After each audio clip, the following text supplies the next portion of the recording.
Bienvenidos cafeteros a Café en Mano Podcast, el podcast que diariamente te hace sentir como si te estuvieras dando un café, pero auditivamente. El café que te brinda inspiración, motivación y evolución.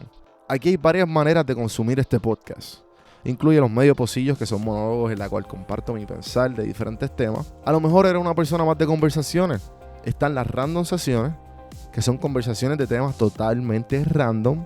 Y por último, están las entrevistas, hablando de los momentos más profundos del desarrollo de diferentes tipos de personas. Ahora, coge tu café en mano, disfruta, relájate y vamos a empezar lo que hay para hoy. El podcast es traído a ustedes por Puerto Rico Sin Filtro. Puerto Rico Sin Filtro te ayuda a ti con tu negocio, con tu marca personal y especialmente con tu podcast. Yo soy parte del equipo de PRSinFiltro y si entras a cafemanopodcast.com y ves el botoncito de reservar consulta, vas a ver todos los servicios que ofrecemos. Ya hemos ayudado a gente con los intros, haciendo su podcast, creando sus páginas, bueno, con un montón de cosas. Así que acuérdate, me escribes a mí en Don Juan del Campo en todas las redes o entra a cafemanopodcast.com para más información. Por si no sabía, Café en Mano es parte de la red de podcast de PRSinFiltro. Si entras a prsinfiltro.com/podcast, ahí están todos los podcasts que poco a poco la familia sigue creciendo. Ahora mismo está el Pocket con Ana Resto, repara tu crédito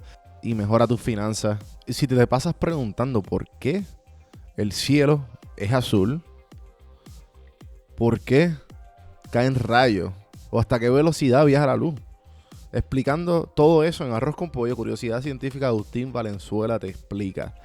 Entra a prsinfiltro.com/podcast para que veas la familia de podcast de PR Sin Filtro y escríbenos para ver cómo tu podcast puede ser parte de la red.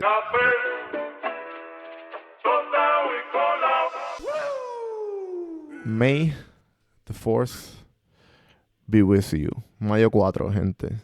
Y obviamente le quiero dedicar este día a la franquicia y a las películas que me han dado una niñez, que me han dado muchas enseñanzas y definitivamente un estilo de vida que mucha gente desea tener en una galaxia bien lejos de esta.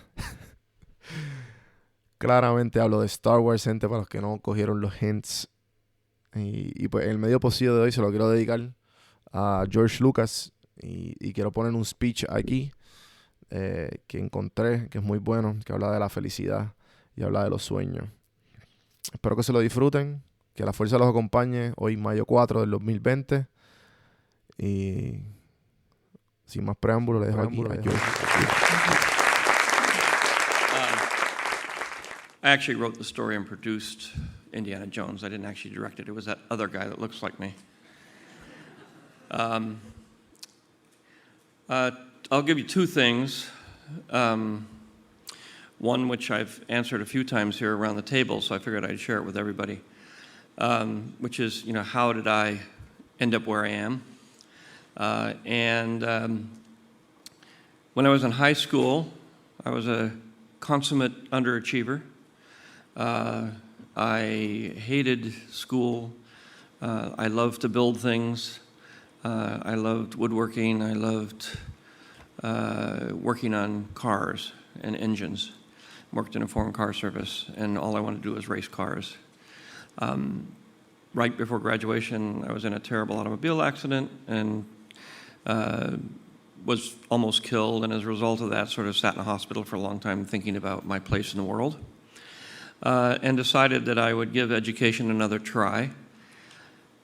And took my very bad grades to a junior college and discovered social science, the humanities, became very infatuated with anthropology and psychology, and suddenly found something that I really loved and did very well.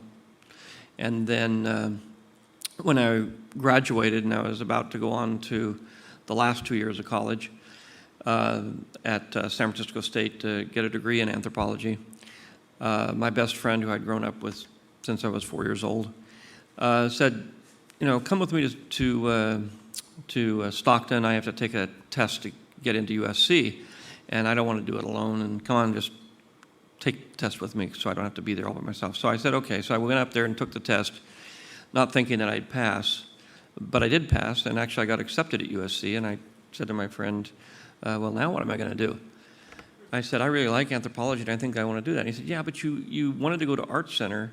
You really wanted to be an artist, and this is your second choice, anthropology, and I did. I wanted to be an artist, a photographer. I'd done a lot of photography, and I wanted to be an illustrator. But my father said, there'll be no artists in this family. That's a horrible way to make a living. And if you want to go and be an artist, then you're going to have to pay for it. And he knew me well enough to know that I wasn't about to do that. I will take the route of least resistance. I had sort of picked up my grades, but I was still a consummate underachiever. And so he said, well, SC, they've got a department there of photography. I said, oh, that sounds good. He said, it's easier than PE, you'll love it. I said, well, okay, maybe I'll do that. So I went down there, and it wasn't a school of photography, it was a school of cinematography. And it wasn't actually a school of cinematography, it was actually a school of cinema, where you learn to make movies. And I said, this is insane. You go to a university and you can learn how to make movies? I never heard of such a silly thing. So, and I hadn't really paid much attention to movies when I was young. I sort of watched a little bit of television and stuff. Went and saw Earth versus the Flying Saucers and, Bridge on the River Kwai and a few things like that. But I didn't know anything about movies. And I got there, my first semester, I had to take a lot of requirements, Spanish, science, that sort of stuff. But I got to take 2 classes. One was a history of movies. And growing up in a very small town with 1 movie theater, I hadn't seen a lot of movies. And we didn't get a television until I was 10.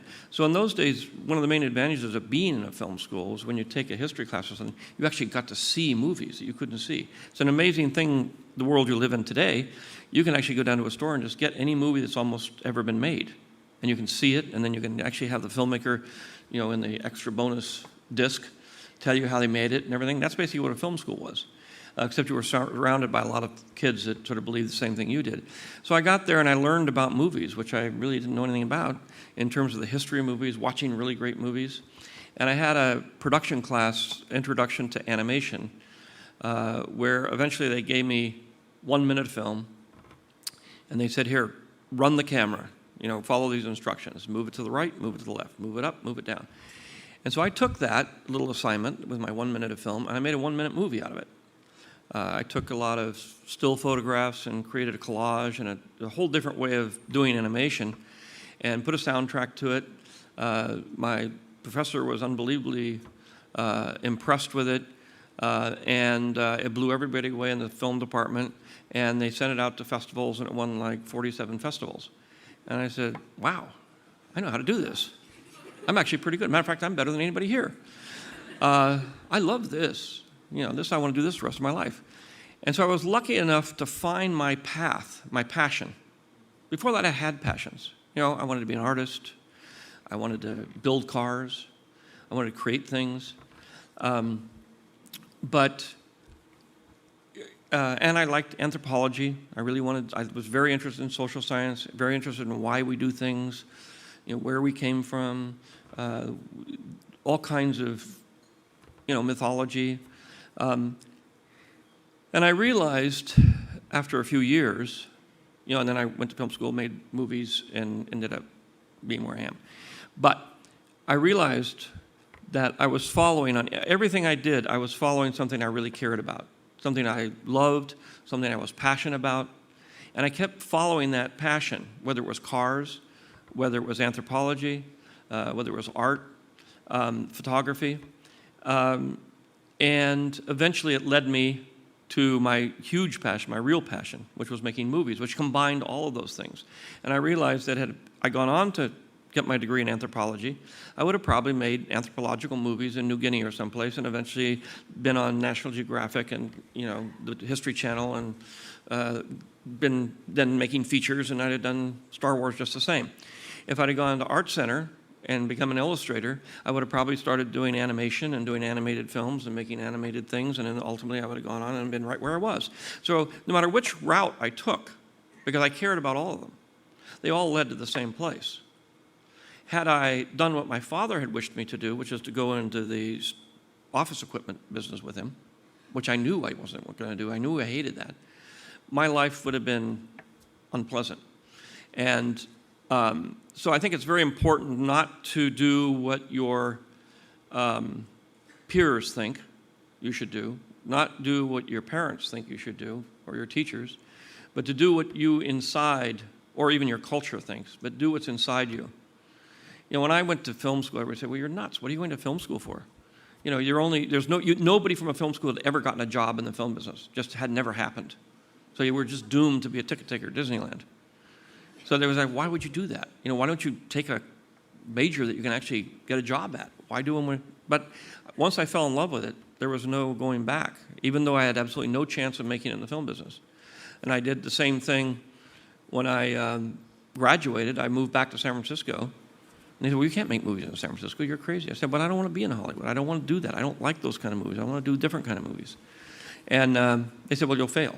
It'll just never happen. And we managed to make it work in San Francisco. So that's the long story of how I got here.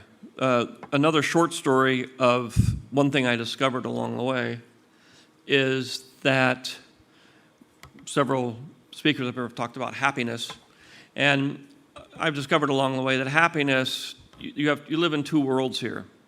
Happiness is pleasure, and happiness is joy. You know, it can be either one.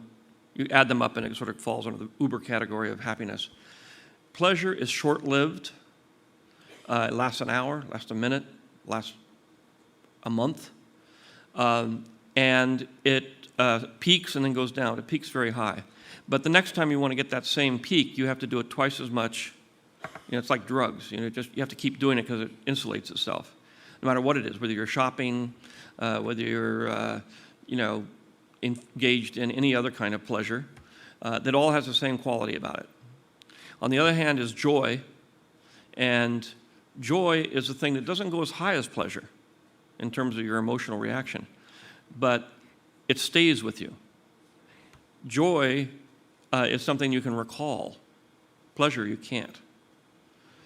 So the secret is that even though it's not as intense as the pleasure, the joy will last you a lot longer. And people who get the pleasure, they keep saying, well, if I can just get richer and get more cars, you know, you'll never relive the moment you got your first car. That's it. That's the highest peak. Yes, you can get 3 Ferraris and a new Gulfstream jet, and maybe you'll get close. But you have to keep going. And eventually you run out. I mean, you just can't do it. It doesn't work. So if you're trying to sustain that level of peak pleasure, you're doomed. It's a very American idea, but it just can't happen. You just let it go. Peak, great. Pleasure is fun. It's great. But you can't keep it going forever. Just accept the fact that it's here and it's gone. And maybe again it'll come back and you'll get to do it again. Joy lasts forever. Pleasure is purely self-centered. It's all about your pleasure. It's about you. It's a selfish, self-centered emotion that's created by a self-centered motive of greed. Joy is compassion. Joy is giving yourself to somebody else or something else. And it's a kind of thing that is, in its subtlety and lowness, much more powerful than pleasure.